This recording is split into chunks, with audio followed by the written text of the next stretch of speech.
הבאנו שלום, הבאנו שלום, הבאנו שלום. సర్వ సృష్టికర్త, జీవన మరణ దాత, సర్వేశ్వరుడైన ఘనమైన యేసు ప్రభువారి దివ్యనామంలో యూట్యూబ్ ద్వారా వీక్షిస్తున్న మీకు అందరికీ శుభములు, దీవెనలు, ఈ ఆశీర్వాదం తెలియజేస్తున్నాను.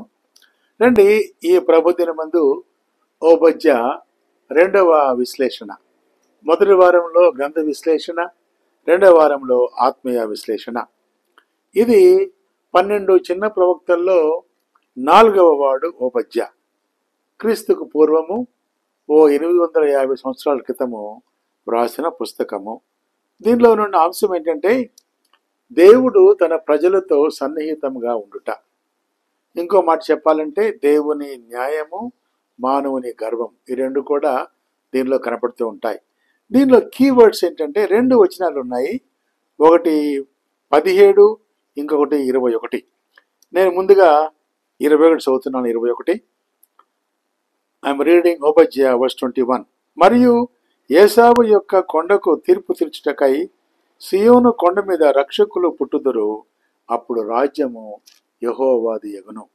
సియోను కొండ, సియోను నాదుడు, సియోను పాటలు, సియోను స్వాస్థ్యము, సియోను లోకము, సియోను అనుభవం ఏంటంటే యేసు ప్రభువారే సియోను నాదుడు. కాబట్టి యేసు ప్రభువారికి ముంగుర్తుగా ఈ 21 వచనాన్ని చెప్పవచ్చు.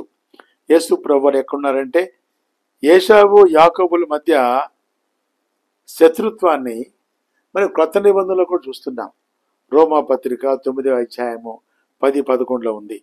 తర్వాత ఈ మాటల్లో ఒక మాట ఏంటంటే నిరీక్షణ అనే మాటతో ముగించబడుతుంది. అంటే ఈ మాట చదువుతున్నాను. Now I'm reading verse 17. సియోను కొండ ప్రతిష్ఠిత మగును, తప్పించుకొనిన వారు దాని మీద నివసింతురు, యాకోబు సంతతి వారు తమ స్వాస్థ్యములను స్వతంత్రించుకుందురు. కాబట్టి ఈ ఓబజ్య గ్రంథంలో మనకు కనిపించేది నిరీక్షణ.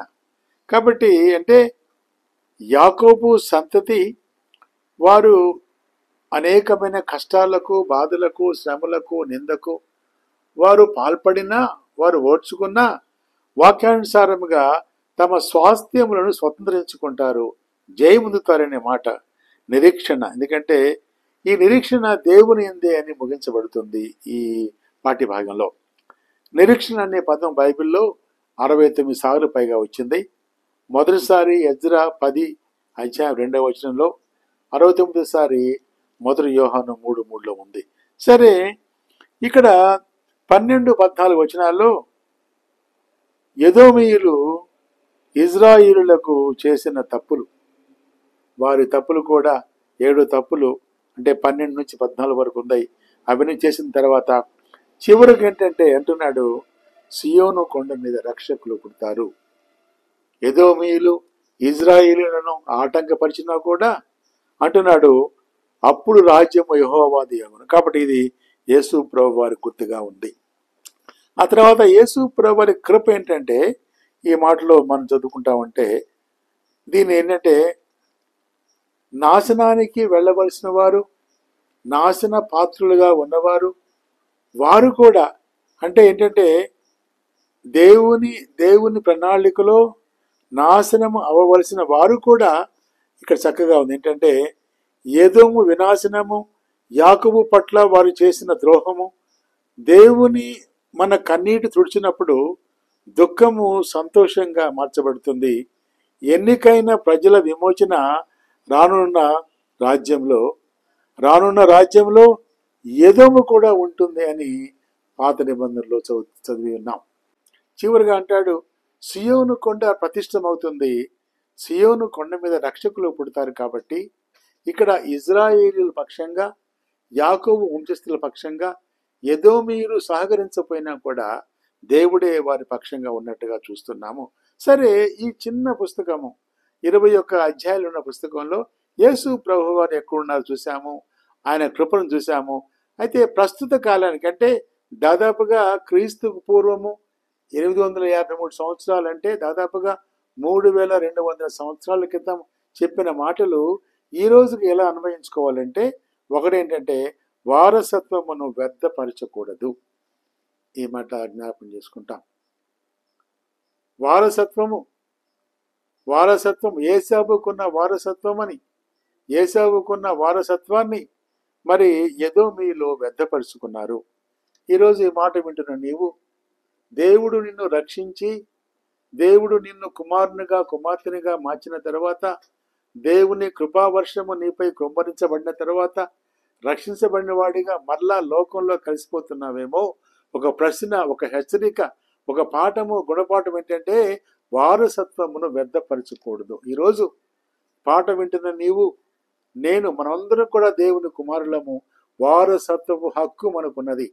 దేవుడు నీ కొరకు, నా కొరకు ఈ లోకానికి వచ్చి మరణించి నిన్ను నన్ను నాశనానికి వెళ్లకుండా, నిత్య నరకానికి వెళ్లకుండా పరలోకానికి వెళ్ళటానికి ఆయన నేనే మార్గము, సత్యము, జీవమని చెప్పి మరణించి మరణాన్ని జయించి ఆయన రక్తము ద్వారా రక్షణ ఇచ్చాడు. కాబట్టి వారసత్వమును మనము వ్యర్థపరచకూడదు. రెండోది ఏంటంటే, ఓబజ్యా యెహోవాను ఆరాధించు సేవకుడు కాబట్టి దేవుని బిడ్డగా ఉన్న ఓబజ్యా ధైర్యము వహించాడు. ఈ ధైర్యము, తనకున్న నమ్మకం, ఇది ఈరోజు కూడా మనము దేవుని బిడ్డలుగా ఉన్న మనము, నీవు నేను ధైర్యం కలిగిన వారిగా ఓబజ్యా వలె నీవు నేను ధైర్యంగా ఉంటూ దేవుని సేవలో ముందుకు సాగవలసి ఉన్నాము అంటున్నాడు.